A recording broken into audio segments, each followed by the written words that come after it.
Adam, welcome to Sea Talk. Good afternoon, Paul. Hello, buddy. Look, I know who you are, so it's a strange question, but I always ask it. Can you introduce yourself? Who are you? So my name's Adam Devine. I'm the channel controller, predominantly in wholesale cash and carry for IVG, which is short for Vape Great e-liquids. Good stuff. So what's new there? I mean, I know there's stuff happening. That's why you've jumped on today. Can you share with us? So we've got a bit of information obviously come to the market in the last week or so, where we've diversed and changed some of our products. So we've moved away from an 800 puff to a 600 puff product. For the last sort of 3-4 months, we've been working on an 800 puff product, a proposition for retailers and consumers. We've kind of changed it back to a 600 puff because of some extensive research we've done. Essentially, what we've done is when we've looked into the initial technology we put into the product and keep it in line with the MRHA approvals.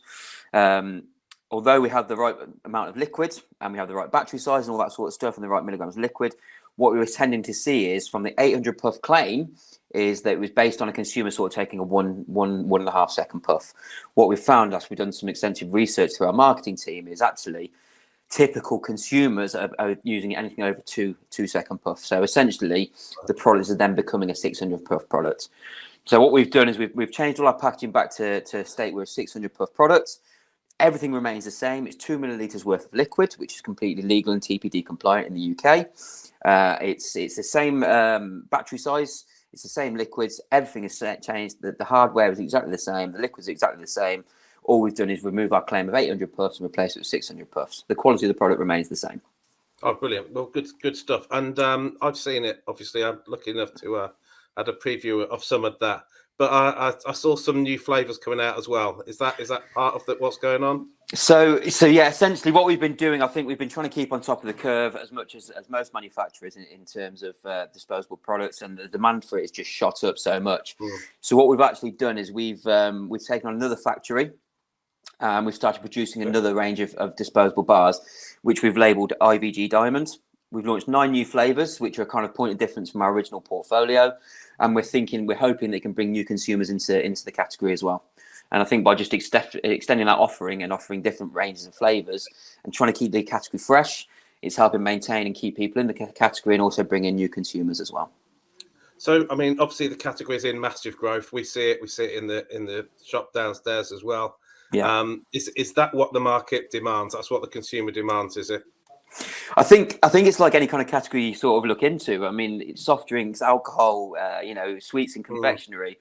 It's that buzz around sort of NPD comes to the product, comes to the market, comes to the forefront, and people are constantly looking for new things, right? And I think we're getting more and more distribution. We're getting more and more recognition of the brand in the category up and down the country. I think, again, like I said earlier, it's just about trying to keep it fresh. By bringing innovation and new products and new flavours into the category, it's keeping the category growing and it's keeping consumers happy, right? Yeah, and it's keeping people it's keeping people off combustible tobacco as well, right? So that's exactly always right. a positive as well.